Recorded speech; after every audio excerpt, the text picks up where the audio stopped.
Welcome into the Briggs Brown Postgame Show here at the CHGO Sports Studios. Yes, sir. Who's not a Swiftie at this point, right? I'm a Swiftie.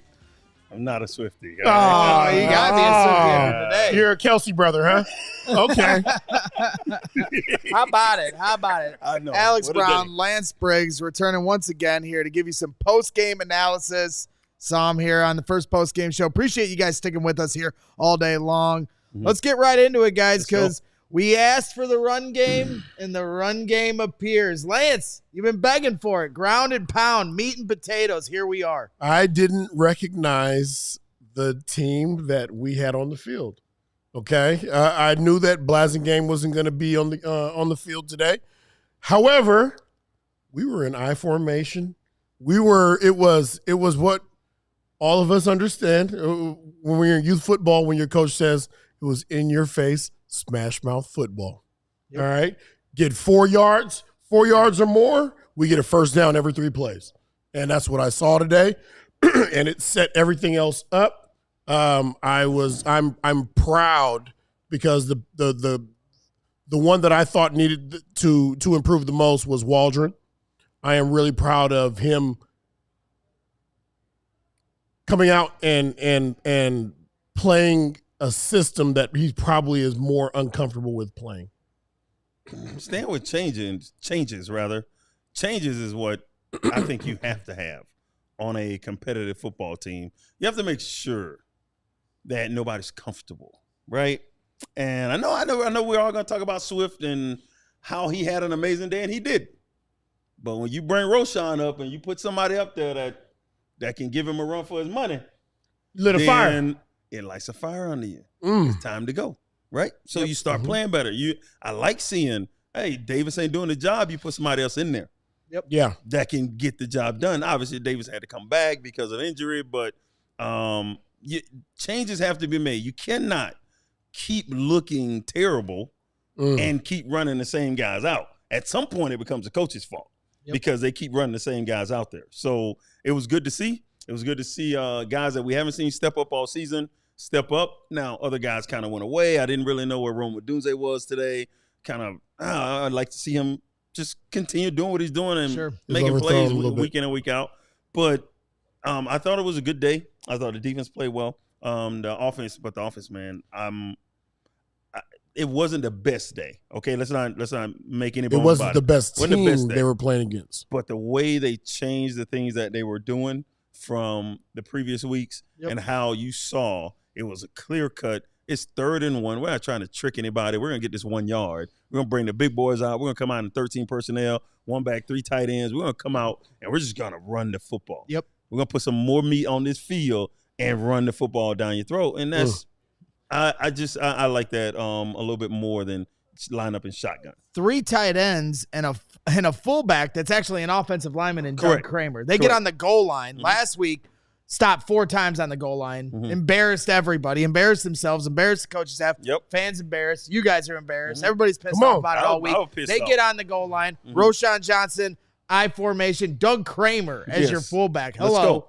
What happened? What happened? Hat on a head, into the end zone. Touchdown. Weird how that works so well. It's crazy. Right? When a lot of these, and we talk about this stuff all the time, and over the last couple of years, we're like, when we say run the ball, or we get in the red zone and we're like, listen, pound it. If we can't score in 3 plays, we don't deserve to be in the end zone. Correct.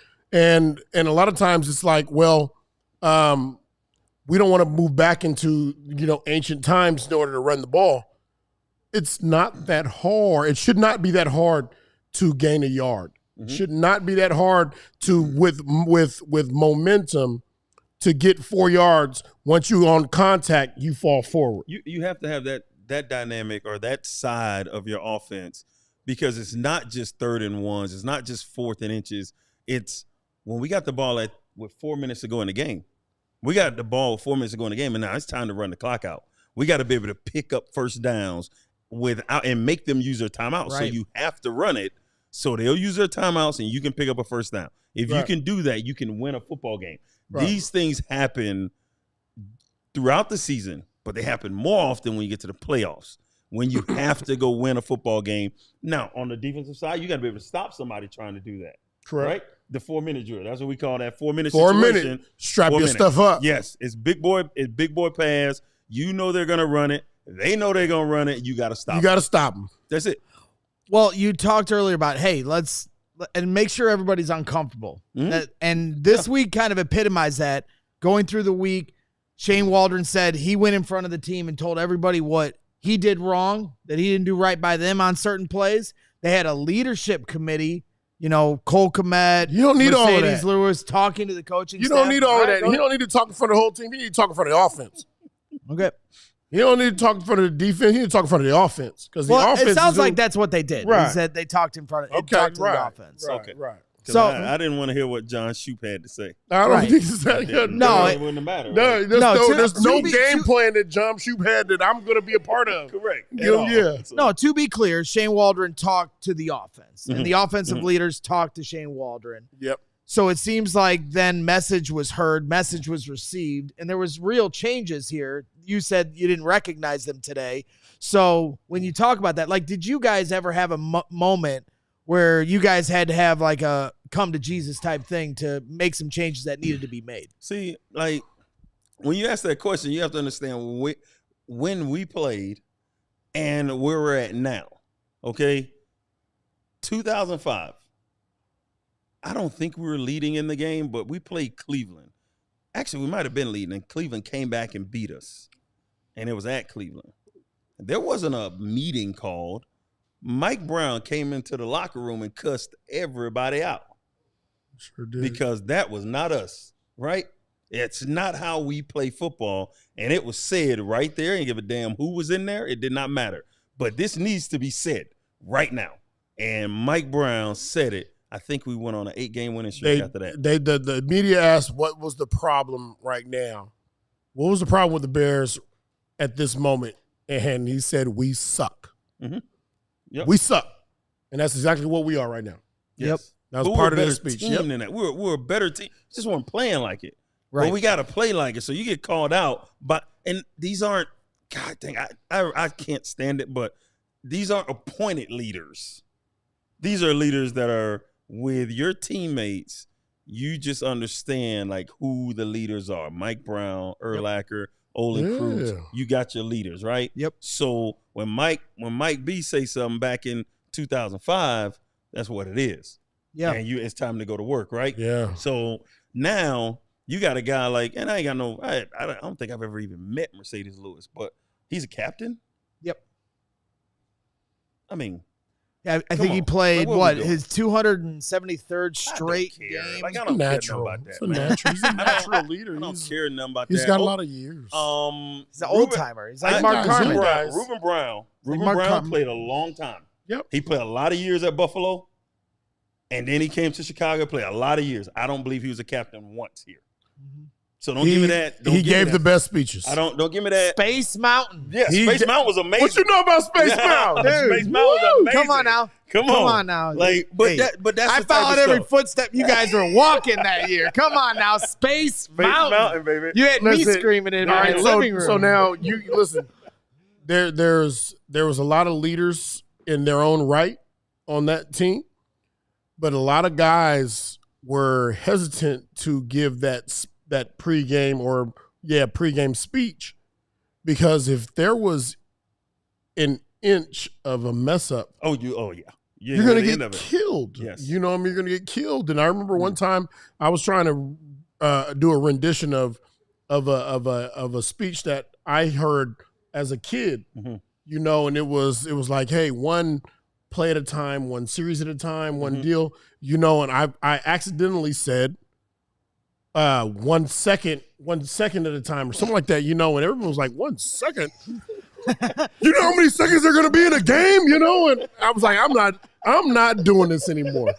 I'm done. Good. So when you have a guy, when AB says there's a guy like Ruben that comes in, to be able to come in and give the speech that everybody rallies behind is so important. We got to be able to take this level.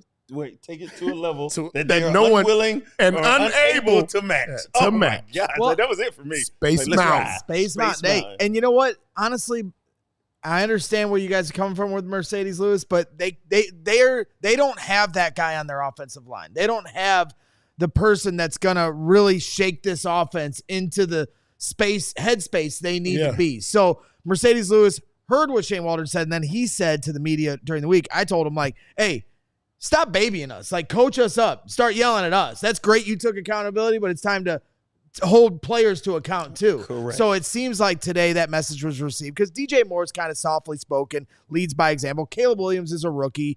There's just nobody really in that locker room yet. Maybe Keenan Allen, but he's a new guy too, right? Mm-hmm. So you need somebody to step up. And then on the defensive side of the ball, you had Jalen Johnson coming out, and he said here after the game today, Chris Emma had this, so thank you to Chris. Everybody really in the building, players, coaches, there's a strong urgency right now. We can't wait and say, oh, well, we have time and things like that. No, we'll never get this team like this again. I think we just got to take advantage of the opportunities, get on the same page, communicate, really have eye-to-eye communication, go out there and figure out ways to win. I think we did that today. The key that he said is to get on the same page, but to get on the same page, it requires leadership. It requires roles.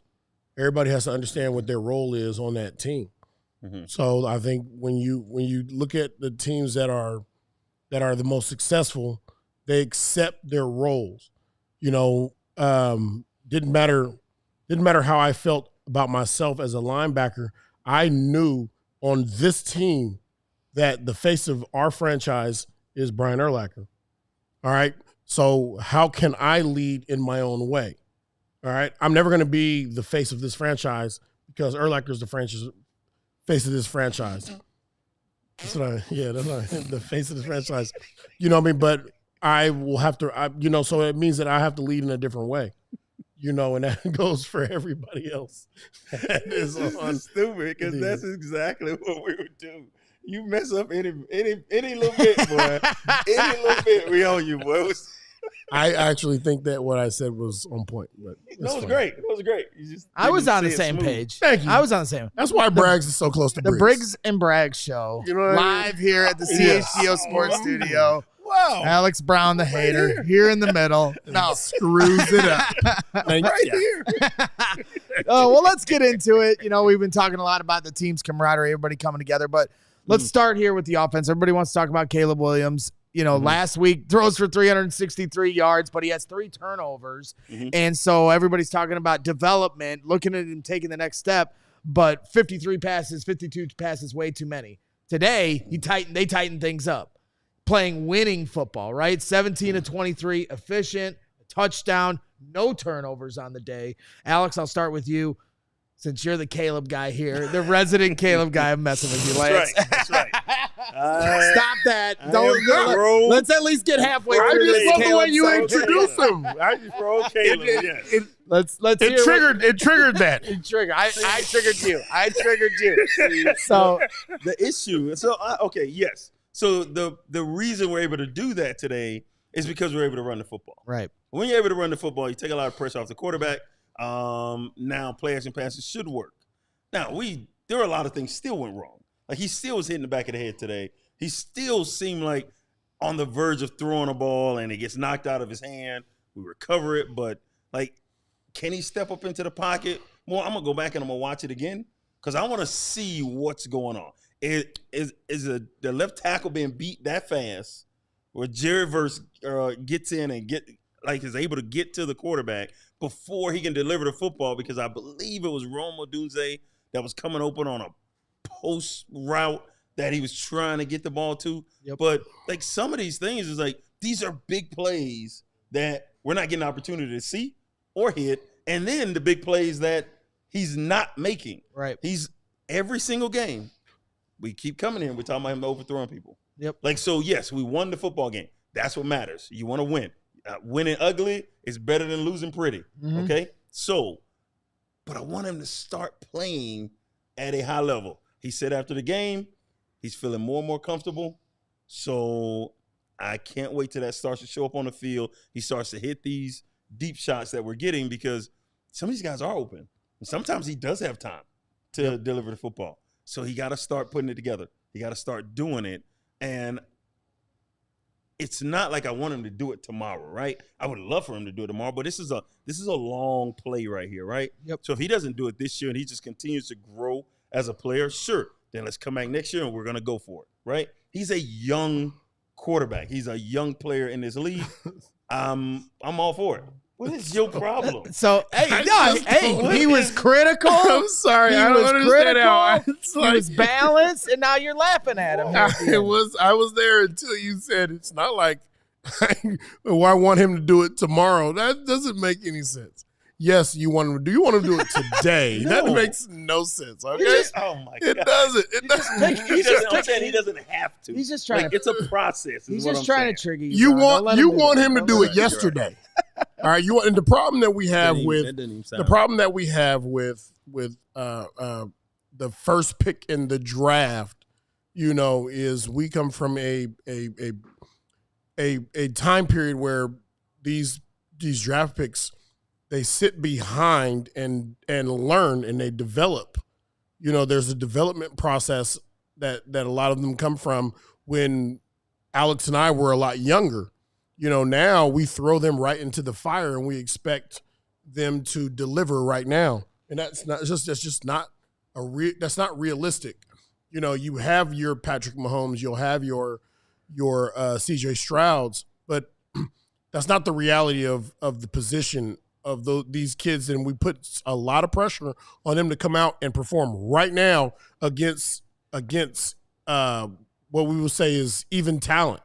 You have even talent on the football field. It's not, you don't get to beat Alabama playing against Nevada, or Vanderbilt or whomever. This now you're surrounded by possibly the best that you guys can put out there, but the best that the other team has to put out. And this is the best in the doggone in the world. So it's different. It's very different.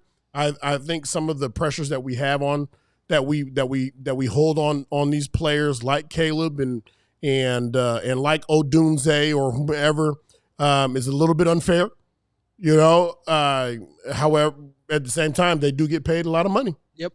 They get paid a good amount of money for us to critique them. Well, at the end of the day, we call them generational talents, right? That's what got put on Caleb. And so that's a certain set of pressure that they get put on. Other quarterbacks. Extra amounted of pressure. Well, and other quarterbacks come into the league like CJ Stroud and play well right away. That's more pressure that he has to live up to. There's so many other quarterbacks that come in the league and don't play well, though. Right. But it's also pressure that's put on from the University of the Ohio State University. You have a bunch of quarterbacks that come out of Ohio State University and it doesn't transition well to the NFL. So there's extra pressure on CJ Stroud where we're probably grading him harder than some of the other quarterbacks because quarterbacks come out of Ohio State don't necessarily do well in the league. Yep. And so it's tough because there are things that these quarterbacks that are coming out don't necessarily warrant. Like it wasn't them, it wasn't necessarily them that warranted some of the criticism that we're getting. It's the system. Yep. Caleb Williams goes 17 of 23 on the day, 157 yards and a touchdown, 15 of 15 on passes, 15 yards or less.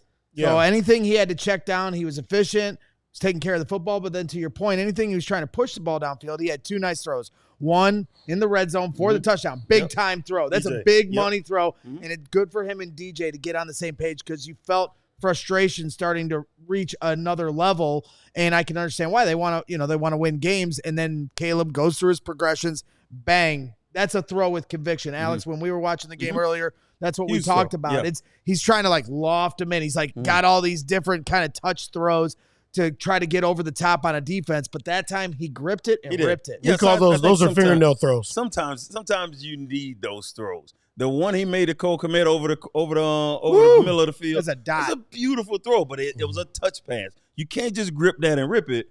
That was a touch pass right over the linebacker. Fingernail gloss throw. It was a great Stop throw. It. I know he is doing it. He has the floor, sir. I'm not biting. Alex has the floor, sir.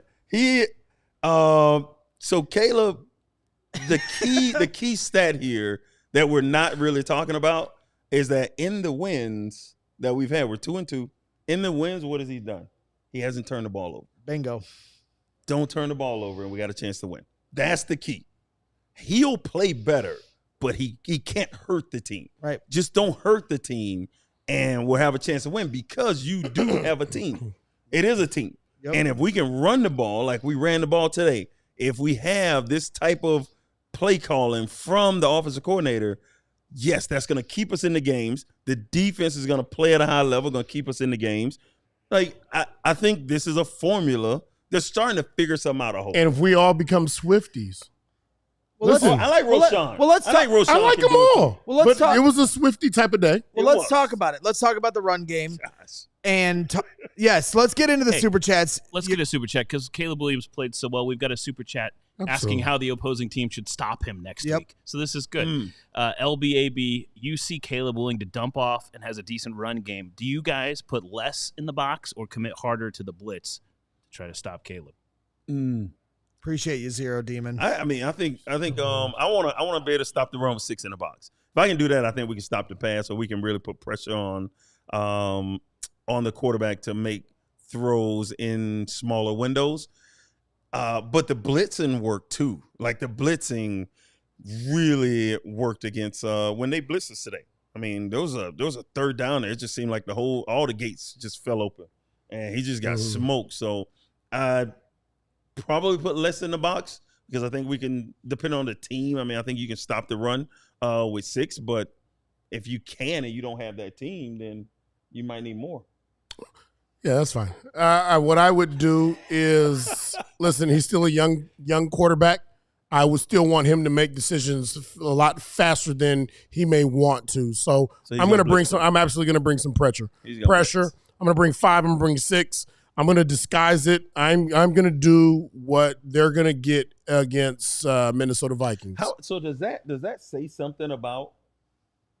I almost see that as kind of a slight to DJ Moore, to Romo Dunze, to Keenan Allen, that you're willing to put them out there one-on-one with guys because you blitzing the quarterback so much. He hasn't proven that he can consistently beat us with his arm and his decision making. So I need to see what he can do.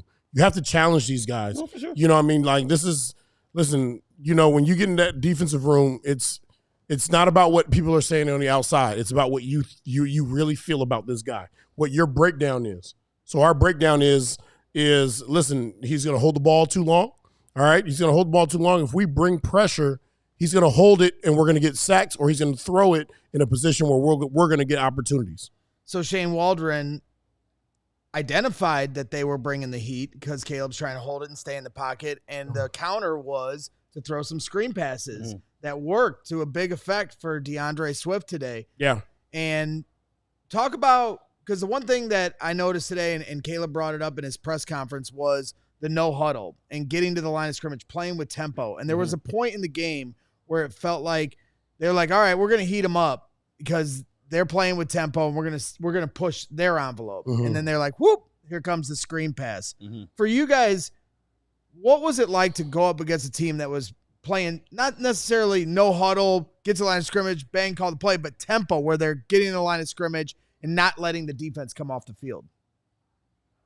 I've always felt like the training or the fundamentals of our D line was always one where they understood if they were getting released fast up the field and the quarterback turned, they were turning and getting to the ball fast.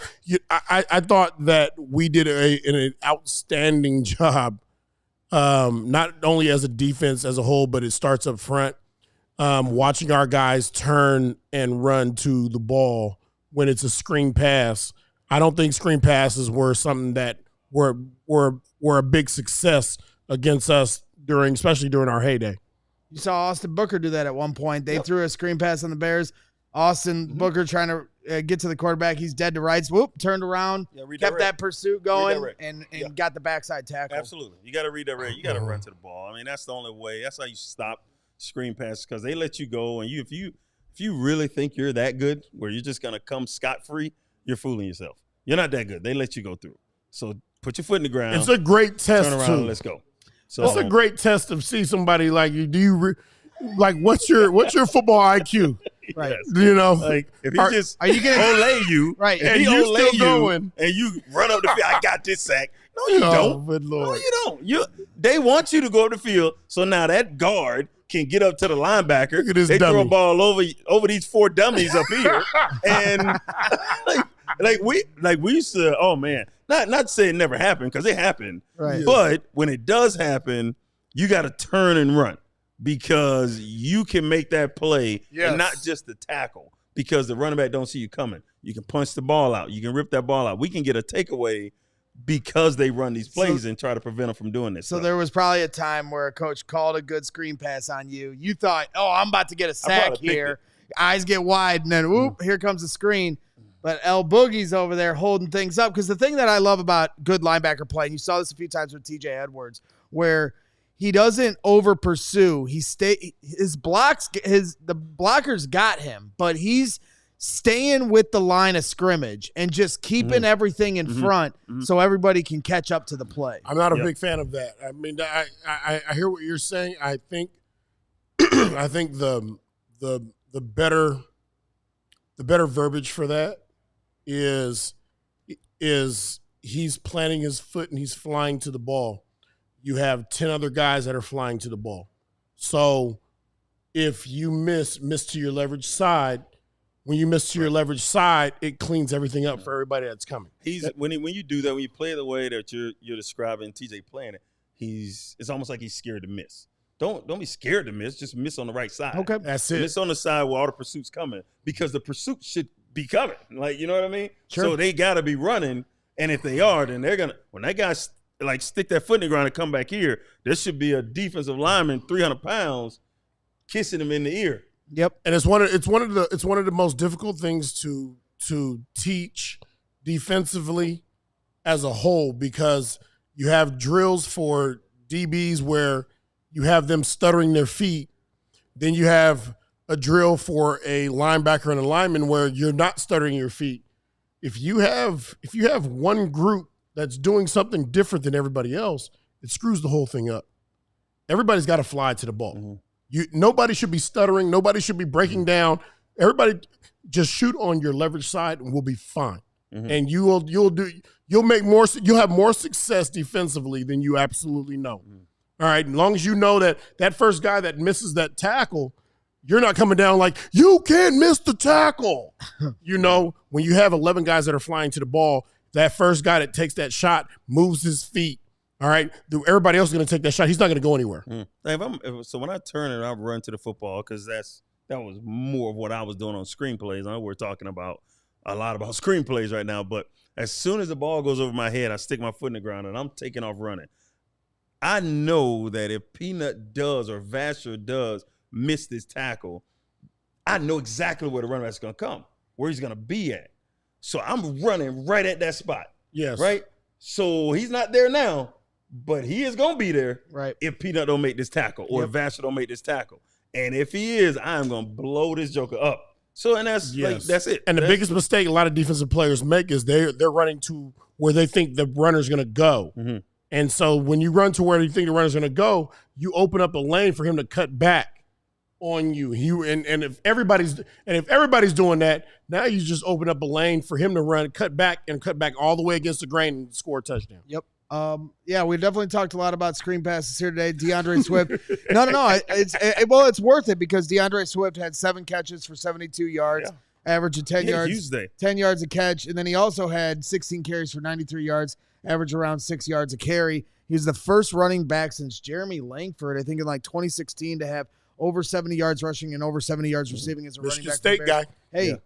So much needed medicine, just what the doctor ordered for the Chicago Bears here today. Hey, make sure you hit that like button while you're hanging out here on the Briggs Brown Postgame Show here at the CHGO Sports Studios. We appreciate everybody hanging out for our second post-game show here with CHGO Bears. And if you want to ask these guys a question here on the back end of the show, make sure you get your questions in. If you send in a super chat, we'll make sure we read it here at the end. I know we got a few more super chats we'll get to here later on, as long as all of you guys behave in the chat. Everybody was acting crazy in our first chat earlier here today. We were talking a lot about defensive technique there. So let's switch over to the defensive side of the ball, because 4 games in, and we continue to talk about Caleb Williams and the offense, and this defense is playing high-level football, and it is getting to a point where it's like, all right, it's almost kind of disrespectful. Like, we gotta talk about this side of the ball a little more too, especially with you guys and the knowledge you guys bring to that side of the ball. So let's get into it. Montez Sweat gets the party started with a strip sack. It looked like he was kind of working on a pitch count today. I think he's working through a few injuries, but still making an impact. Today's it's a brisker day. It's a brisker day, and honestly, he should have had 2 picks. Well, we ain't worrying about the should have. Well, we talking about the defensive line right now. We're talking about Montez Sweat. If he wants to go to Brisker, no, but you brought up Montez Sweat. Let's not just walk through that. He had a big play in the game. Hell of a play. Started all this nonsense. Still a brisker day. No. Brisker, he made his plays, but that D-line up front, remember, just the last conversation, you said the defensive line is what makes everything go. No doubt. Do we need to rewind the tape? No doubt. No doubt. All right, no doubt. there we go. So it ain't no Brisker day without the D-line. So when it's time to talk about the D-line, let's talk about the D-line. What are your thoughts on Sweat? I think Sweat's amazing, man. Okay, there we go. I love that. I love that. It's not Montez Sweat day though. This is a Brisker day. That's all I'm saying. That's what I'm putting it out there. That's fair. Okay. This is absolutely fair. Now listen. We'll go all. Hey, I'm always gonna follow you guys' lead. I'll try to set you up, but if you want to take the curveball, go a different way. The problem is he don't ever want to take my lead. He don't ever want to take my lead. I'll follow your lead. Thanks, Brad, because Braggs is like Briggs. You keep each other honest. I'll follow both your leads. So let's get to it. Jaquan Brisker, big day for him today. Woo! Gets the interception to seal the deal. Yes. Some are saying it's a Brisker day. That's brisk, baby. Alex is going to walk off the set. So,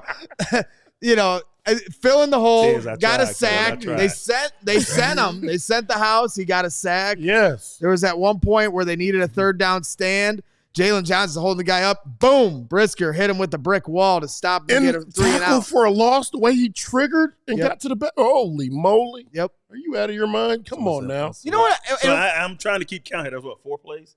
4? Y'all said 4 plays? We can get to. Well, I think he had like 12. I think he had like 12 tackles on the day, right? And he had an interception. Yeah, they count them when the receiver catch a ball on him and they tag him to be down. They count that as a tackle. Come on now. Just saying. I mean, so they do. Weird. But no, he had a great day. I don't want to be a jerk. I'm not trying to get arguing over. He had a really good day. Thank you, Brisker. I just don't like the whole when we're talking about Montez Sweat. I don't want to be no. It's a Brisker day. I don't want to do that. Let's talk about Sweat, man. Yeah, Sweat's gonna have his day. It's probably gonna be next week. Well, let me ask you guys this: he double teamed the whole game. Brisker come in on a blitz because the D line takes up all the blockers. He comes scot free, get a sack. Oh yeah, that's definitely a Sweat effect. Thank you. Sweat effect. Well, let me ask you this: sticking with Brisker, is the point where he got a penalty on the sideline, so they don't call forward progress. Receivers getting held up, I think, by Kyler Gordon. He's trying to get the ball out. I don't believe he stepped out of bounds. The ref did not blow a whistle, so no forward progress was established. Brisker comes in for the final hit and gets a personal foul penalty. Everybody's going after Brisker, calling him undisciplined on Twitter, all this stuff. And I'm sitting there. I felt like I was one of the few that was like, hey, that was a bull crap call. You have effort play. You have effort penalties, and that's a part of the game defensively, and you're going to explain that. Good defensive coordinators or head coaches are going to explain that. We're going to have effort penalties, and effort penalties are penalties just like that, where you're in that gray area where you have a ball carrier, you have somebody that's trying to either take him down or push him out, and he's fighting for more yards, and we get a penalty because we're kind of keep him from gaining any yards whatsoever. We'll live with that. We'll live with that. It is situational. I think these type of penalties, they do happen. What Briggs is saying, they do happen. And they are because he's 100 miles an hour. Okay? Yeah. But if it's a 2-minute drill in the playoffs, I need you to understand that if it's close, we might not need to do that. Right? Because that can hurt us. That could cause us to lose a football game. But because this wasn't that, then I don't think it comes into play. But if it was at the end of the game during a 2-minute drive that they have and they need a field goal and that personal foul puts them in field goal range, that's when I think you start to talk about the discipline part of it, that you have to understand the situation and at what point are we in the game? Playmakers do what playmakers do. No. Playmakers do what playmakers do. Yeah, but you also have to be smart. You have to be smart. Be a smart playmaker. That's why playmakers do what playmakers do, because they're smart. They're smart playmaker. Javon Dexter, great job. He got another sack today. He killed it. Dude, he's balling out of control. Playing. There's sweat effect. Like, he skipped over. Like, you see how he do this. He be switching back and forth. You didn't play DB. You didn't play safety. Talk about your linebackers. What do they do? I'm trying to D-line. I'm a D lineman. Let's do that. What about your linebackers? What do they do? They played well today. Did they? They did. They They made some plays. They flew around. What they supposed to fly around, but did they make plays? When you fly around, that's what you're doing. You're making plays there, big guy. No, you just running. Or you doing cardio? Yeah, that's what you do. You're doing cardio. You should. You have to do a cardio. I don't know. They fitting in their gap and absolutely and flying back. Well, okay, all right. I will say this. And it doesn't matter whether they were in 2 or 3 or whatever it was. I would have liked to see the backers do a better job in play action, sprinting to the curl dig area. You know, I thought we got hit in that area a few times, and to me, that should be part of your fundamentals. So if you get a play action right now, especially against a team like this where they show. That's where they're going to attack. Most teams are going to attack in that dig curl area. You got to get to that area right now. You know, at least put your body between the quarterback and the wide receiver. When they went play action, there was a lot of max protection that they were doing. There's a lot. So when those linebackers got out of there, there's probably one D lineman at that point that's one-on-one. Everybody else double team. Correct. So that one guy has to get pressure. If people start to see that we can't get pressure, they're going to start running it. Yep. It's a copycat league. People are going to start running. They're going to start doing it. You'll start seeing it week in and week out. So you got to have that one guy. So when you get in the meeting room, that one guy, there will be one because you can't double team everybody. You know? So then you're running a 2-man route. Yep. If you double team all 4 guys on the defensive line. So that guy that has the one-on-one, he has to win. Well, part of the reason I think they were getting beat up in the middle of the field, like you're talking about, Lance, is they were able to suck those linebackers in because the Rams were running effectively. Kyron Williams ended up with 19 carries, 94 yards, and a touchdown. And they were running the ball well. I mean, it's kind of funny because the Bears win, 24-18? Yes. But the Rams had 5 scoring drives, and the Bears only had 4. Field goals. So it feels like the Bears have kind of gotten to this bend but don't break. And I know you guys have had different layers of your defense in your day where there were times where you were bend but don't break and guys were getting down the field, but you weren't giving up the touchdown. Then there were other times where you just weren't even letting them down the field. Yeah. So from your standpoint, I'll start with you, Lance. Like, don't bend too. Right. That's what I'm saying. Like, we just broke sometimes. Is your standard big on bend but don't break? No. When Peyton Manning them came in here in 2004 and scored 42 on us, that wasn't a bend don't break. That was break. Snap. I was just saying you were bend, but go ahead. Would you say the standard can be higher for this defense, or did you like that the effort and the level of defensive effort they gave today, even though they did give up 5 scoring drives? I think the standard can always be risen to a higher level. You know, what are the 11 men or whatever, you know, even beyond just the 11 starters, what are they willing to accept as their standard? You know, if their standard right now is, listen, we need to keep our opponents to under 19, 18 points. And the coach comes in and says, hey, listen, we have to keep our opponents to under 10 points or under 8 points or under 7 points, whatever it is. If you are willing to accept the task, then that's the standard that you've set for your defense, your team. Stop it, because see, he is just going over all the required things you have to meet to be elite. Did they meet the points? Does the defensive line? No. Does the defensive line line up where the linebackers tell them? Hold on. What are the requirements for an elite? First, the defensive line has 17 and under. 17 and under. How many? What are the different? You have a list of these, Yes. okay? So 17 and under one. Passing yards. That's the base. That's kind of the baseline. That's kind of the baseline. Right. They didn't hit any of these. All right, 17 and under for points. Yes. Under 200 passing yards. What else? Under 100 yards rushing. Under 100 yards rushing. They didn't hit any of these today. You got to be. And he's okay with it. How many under 30% on third down. They had the success rate has to be under 30%. Under 30%. How many turnovers? Oh, you got to get 3 takeaways. You got to get 3 takeaways. Takeaways. You have to win the turnover ratio by +1. You got to be +1. So if their team takes the ball away once, we have to take the ball away twice. But we want to get 3. Right. You want to get 3 in a game. I'm going to make a promise to you guys. Going forward on these post-game shows, we're going to have that list. Mm-hmm. And every week we will go through this list and see where they go. if we've met the elite standard or if there's still a standard. If they meet them,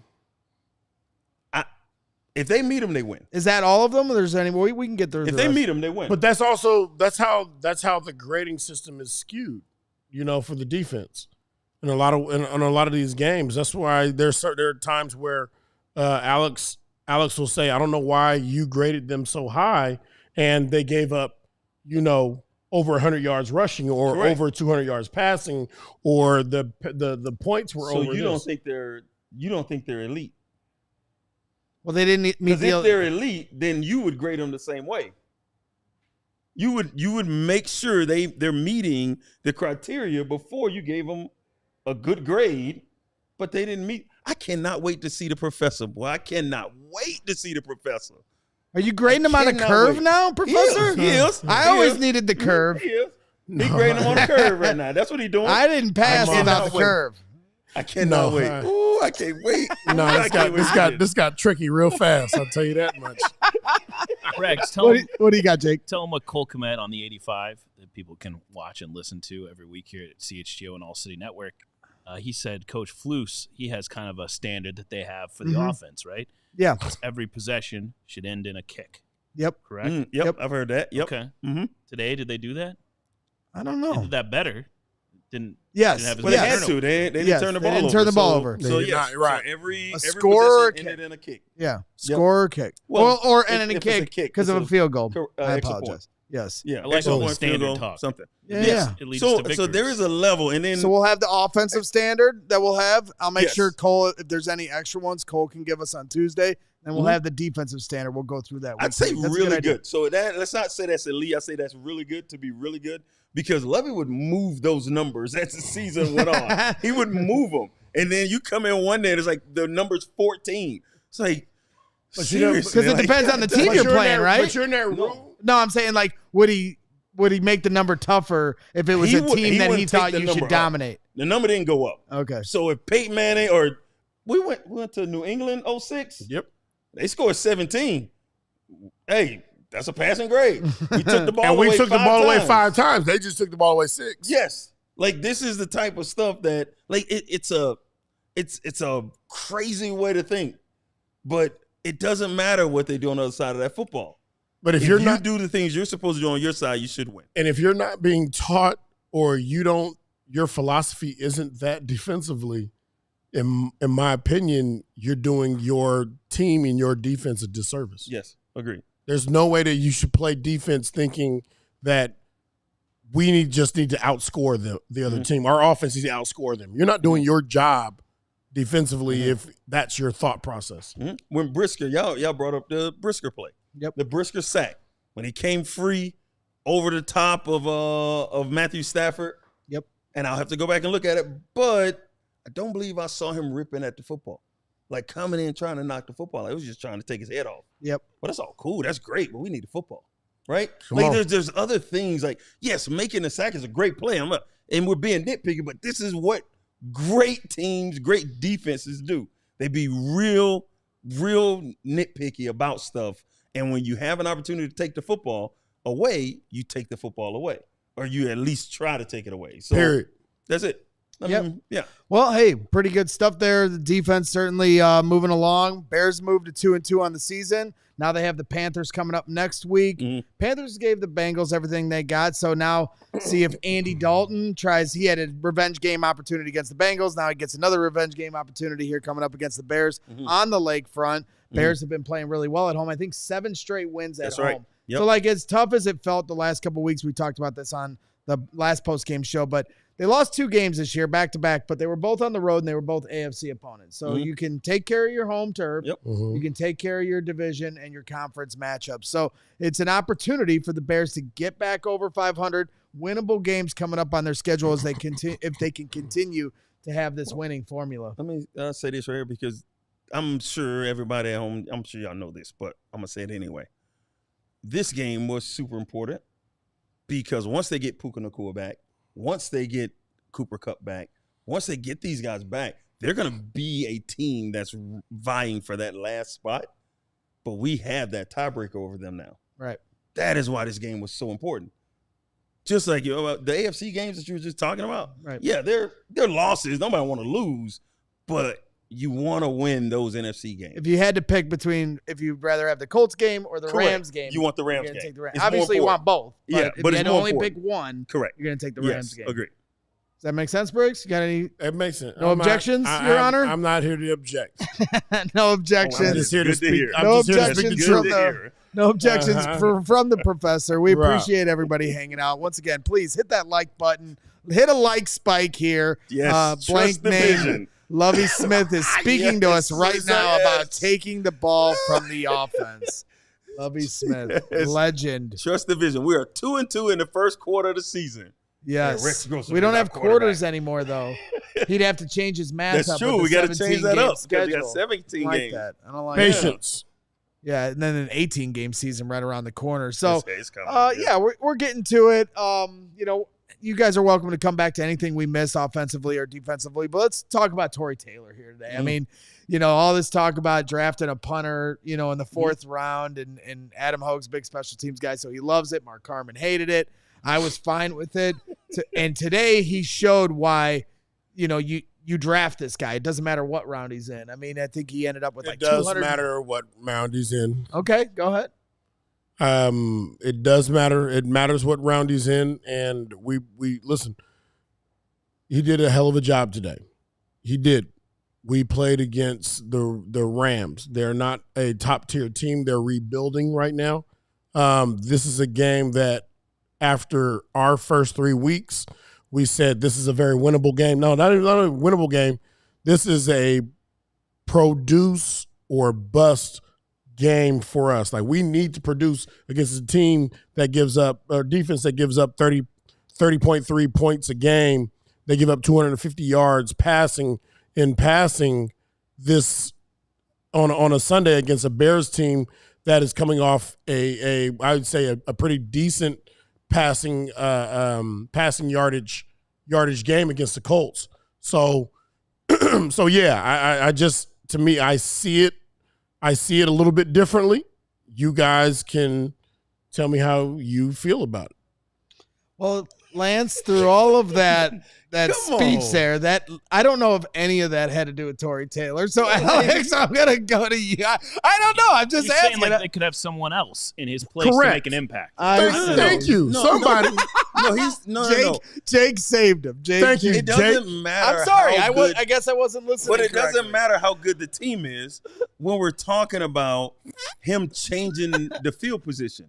Who gives a damn if it's the Rams or it's Kansas City? It's the punter out there punting the ball 65 yards down the field out of bounds. So it doesn't matter who you're playing. It doesn't matter. No, not at all. Now, nope. I love that he played well and Hogue was able to wear his shirt today. It does matter where you're drafted. You can't have that punter should not be drafted. Punter shouldn't be drafted in the first round. I saw a kicker drafted in the first round, and I bet you wouldn't argue it. Sebastian Janikowski. Thank you, sir. Okay, he's a rare breed. He's a rare breed. Absolutely. He's a rare breed. So it matters because you're not going to find Janikowski in the 5th round. Let me ask you this. You're not going to get a you're not going to get a punter. Not unless Tucker was drafted in the 5th round. There's I don't know where he was drafted, but there you go, right? Because Tucker's pretty damn good. I don't know where he was drafted, but yeah. There's no way that Alex. There's no way that you're drafting a punter. No, I wouldn't. No, I know that. I wouldn't. No, I'd bring in. I would 38 punters, and I'd pick the best one. I'm not drafting him. Lance, let me ask you Tucker this. was undrafted. So I would have to step down as your assistant coach. I wouldn't do it. Like Torrey, he's good. Okay, good. He's good. But I can find good. I'm not finna a punter. Yeah, there you go. This is okay. I got it right here. Talk to me, Goose. 4th round pick, right? Right, 4th round. Yeah. You gonna use a 4th round pick on a punter or your boy? I know a pretty good defensive end that was drafted in the 4th round. Like, I mean, I know a pretty good. I think there's somebody that can affect the game a lot more. Yeah. But for what we had, and I think even the general manager thought so, because that's why he went this way. He thought he had the pieces in place, and he needed the punter. Yep. Not an offensive lineman that you can find. Olin Cruz was drafted in the 3rd round. He sure was. Okay, there are players that can. Nathan Vassar was drafted in the 4th round. He sure was. Mark Anderson was drafted in the 6th round. Like, don't tell me like these aren't players that can affect your team and help your team. And you're gonna take a punt. And I think he did well. I think he did well today. Yep. I think he'll be a big piece on the team. Now, but there's been some busts in the 4th round though too, right? Like we can go through a bunch of busts. Come on, a lot of that. I'm not, but also, I mean, we're Tucker, arguably the greatest kicker ever, was undrafted. Right. I ain't drafting no kicker. Right. Robbie Gould was undrafted. Robbie Gould was undrafted. And I ain't drafting no kicker, man. I'm not gonna punter. Punter. Yeah, right. Punter. He only scored points. I will consider drafting a kicker. Like, man. Right, that's a punter. Like, come on. Like, all right, hey, I'm gonna ask you both. Do you think do the Bears win this game today without Torrey Taylor? Put another punt in there. Are you like, I don't know, put another punt in there. Yes. Yes. Lance is gonna leave. First Alex is gonna leave. Now Lance. I don't see it. Yes, he's good. Yes, you can find a good punter, sure. But you can also find a good punter. If you bring 12 of them in, you can find one out of the 12. Rob Daniel in chat. Wannstedt drafted Todd Sauerbrunn in the 2nd round. Oh, my goodness. Oh. Your boy Coach Wannstedt. I mean, he make mistakes too. He's human. He's human. Mistakes too. Nah, man. Like that. I'm just saying what I would do. I'm not the GM. So, hey, the GM that we have, Poles thought it was a great idea. And he thought it was a great value to take Torrey Taylor there. Yep. So, and he paid off today, having that guy in there. So, it paid off. You look at Puka Nacua last year, right? He was drafted, the 6th round or 5th round or something like that. So, you mean to tell me you want Puka or you want Torrey? But at the same time, there's also other players that didn't work out drafting those. So, like, to me, the logic was. He dodged that one. No. Let me get out of that. Yeah, slide. Now. You like that? Now. To me, the logic of it, though, is you're filling a position that is a big piece of the puzzle, and you know he's a weapon, right? That's what they called him when he came out. This punter is a weapon. Like, multiple people referring to him as that. You can say whatever you want to. Well, today he showed that talent. He did it the first 3 weeks, and I'll give everybody that. But today, he showed his talent. Field position for them. Yeah, I get that. I do. No doubt. What's Brad Maynard drafted? You have any idea? I don't know. I'll look it up. You guys. Right. Yes, he did. And he was a hell of a punter. I think he showed that in situations why they drafted him in that position. He got us out of being deep in your own end zone or your own red zone, and he punt the ball 60 yards. And he changed the field for you. Brad Maynard. Brad Maynard drafted in the third round. There are more mid-level players that make up the NFL than any other draft. Like, there's just more mid-level. It's built off the mid-level. You know, you have your first rounders who are the darlings of the league. You know, everybody heard about them, this and that. But the meat and potatoes. That's the mid-level. So if you don't understand how to evaluate talent, You know how to understand how to evaluate it. You have a guy that's going to come in there and going to say, boom, he's going to bang his fist and say, you got to take this kid. This kid's going to make a difference. It's not going to, like, it doesn't, like, guys. It's not happening at punter. It doesn't, it really comes down to the player playing. We drafted Mitchell Trubisky, and at the time, at the time, the general manager, he was down at the Saints when I was there. So as soon as we took Mitchell Trubisky, I texted him. I said, you got to have some big to make that pick. The text back I got was, Alex, I think he's Drew Brees. Okay, because if he's Drew Brees, nobody give a damn where you took him. Right. Right? Nobody cares. But if he's not, that's when everybody got a problem. But when you take him and you think he's that and he becomes that, right, nobody cares. Who right. cares? Like nobody's talking about why you would take Patrick Mahomes in the draft. Why would you move up into the draft, take Patrick Mahomes when you have Alex Smith on your team? Nobody's talking about that now because Patrick Mahomes turned out to be that dude. Right. Right? So it's not going to matter if Torrey Taylor ends up being one of the best kickers or best punters in Bears history. But he has to become that because you drafted him. Yep. That's all it is. Yep. I mean, yeah. Kerry Huss in the chat, $100 super chat. Got a few, multiple $100 super chats coming in today. We really appreciate you guys hanging out. Hit that like button while you're hanging out. Kerry Huss, old school knowledge. I'm here for it. And agree to disagree. Punting is winning. Hope to meet you guys in Arizona. Briggs and Brown. Loving it. Appreciate you, Kerry. Yeah, we will be in Arizona here in a few weeks, so it's going to be a lot of fun after we get back from London, if I make it back from London. Are we going to London? Well, you can come with me. I'll be leaving Jenny at home if you come with me. I don't know how Jenny will like that, but do that. you know who was a fourth-round pick, and I know we got to get going here soon, but Roschon Johnson. We haven't talked enough about him today, and I know you guys have been calling for Roschon. I know we talked a lot about DeAndre Swift, so let's touch here briefly on the fourth-round pick, Roschon Johnson, not a punter, and today was bringing the thumper. He scored points for you. So I thought, not only did I think he did a good job when he was in there, I think they can say what they want. I think him being there puts a fire up underneath the guy that's there that's not playing very well.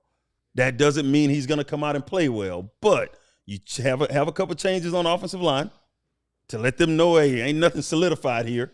And then you put Roschon up and into the game in that second series. That says a lot to a player. You start taking time away from him on the field, that says a lot to him.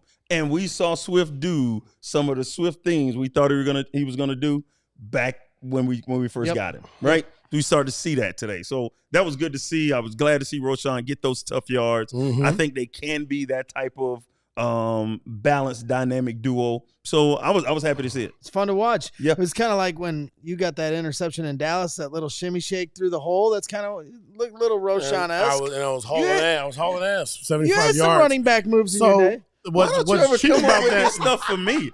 I made plays too. Like, yeah, you definitely made plays. You made plays. I don't think we were actually talking about you on this play, but it's just fine. All right. You know, but hey, the crappy thing about that is when I got to the end zone, DeMarco Murray, all right, who was a running back for the Cowboys at that time, he runs into the end zone and pushes me. Okay, now I don't have brakes at this time. Like my brakes have burnt. I'm burnt. I'm on the e-brake right now at this point, and I damn near go over the wall. And when we come off the field, you know, we go right back to defense. So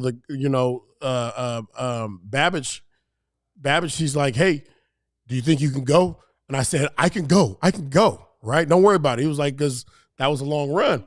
We go back on defense. I go halfway out onto the field, and I turn around, and I said, I can't go. I was like, I can't go. And somebody else out here, man. Oh, that's funny. That's the crazy part about scoring on defense. Yep. I've never actually done it, but I just saw guys do it. My guy Chubbs82, my dude, in the chat, bringing in a super chat saying Herbert is better than Johnson by far. Ooh, Khalil Herbert didn't get a look today. No, you good. You good. Where did Herbert go to college? No idea. Because that's where that guy went.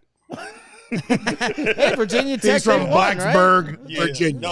No, they didn't win. Oh, no, Virginia Tech. No, they lost. Yeah, that's right. My bad. Yeah, they lost to Miami. To Miami. Yeah. That's right. My bad. On some questionable. That's right. It was a crazy finish. Yeah, it was questionable at the end. But, yeah, I don't think so. I think Roschon is way more explosive. I don't think he gets that tough yard, even though people say, well, he had 5 yards of carry. I don't care about that, man. I'm looking at the player. You that PFF guy. Don't PFF me right now. I'm talking about look at the player and you tell me who's better. Like right now, PFF doesn't have Trent Williams as the number 1 tackle. Who you taking over him? I'm not. Like our left tackle was top 10 in PFF stuff. Mm-hmm. Yeah, I'm good, man. Nah, I don't do PFF. No. I look at the film. We're getting ready to round third and head home here on this Briggs and Brown postgame show. Once again, hit that like button. Subscribe to the channel if you haven't already. Did we have a few more super chats, or do we have any left, Jake? I thought maybe we had a couple before we head on out of here.